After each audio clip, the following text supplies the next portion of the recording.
ये कहानी है एहसान का कर्ज चुकाने वाले की। लेकिन ये एहसान एक इंसान ने दूसरे इंसान पर नहीं, बल्कि एक इंसान ने जानवर पर किया था। वो जानवर जो अगर कभी किसी इंसान के सामने आ जाए तो उसे देखकर ही उसकी आधी जान चली जाए। अक्सर लोग जंगल में जाने से डरते हैं क्योंकि जंगल का इलाका इंसानों के लिए नहीं, उन जानवरों का होता है। ऐसे ही एक चीते ने एक इंसान के साथ क्या किया, ये बताने वाली ये कहानी है।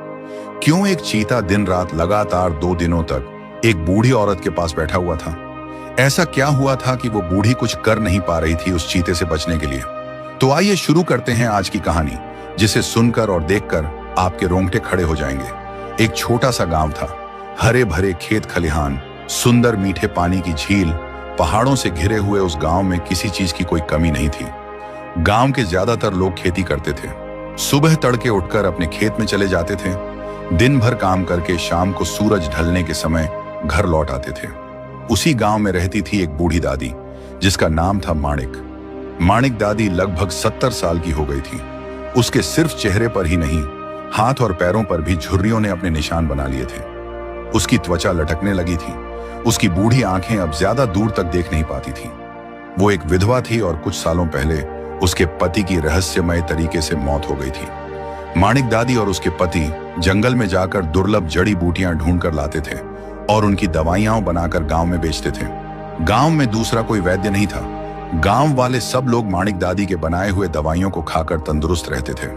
माणिक दादी इतनी बूढ़ी होने के बाद भी अकेले जंगल में जाकर जड़ी बूटियां लेकर आती थी। एक बार वो ऐसे ही जंगल में जाने के लिए घर से बाहर आई थी। अब वो पहले की तरह तेजी से चल नहीं पाती थी। उसे गांव के शिशुपाल और किशन ने देखा और कहा, अरे माणिक दादी, तुम तो अभी ठीक से चल भी नहीं पा रही हो। क्यों जाती हो जंगल में? पता नहीं वहां कब कौन सा खतरा सामने आ जाए। हाँ, किशन सही कह रहा है दादी, अब इस उम्र में ऐसा खतरा मोल लेना क्या सही है? शिशुपाल ने किशन के कहने में अपनी हामी भरी। उन दोनों की बात सुनकर माणिक दादी हल्के से मुस्कुराई।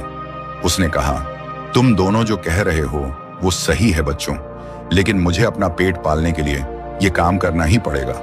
अगर दवाई नहीं बेचूंगी तो पैसे कैसे कमाऊंगी?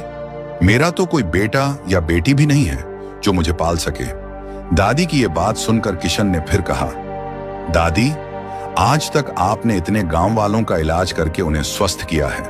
अब हम सबका भी फर्ज है कि आपके लिए कुछ करें। हम सब मिलकर आपका ध्यान रखेंगे, आपके सब खर्चे उठाएंगे, लेकिन आप जंगल में मत जाया कीजिए।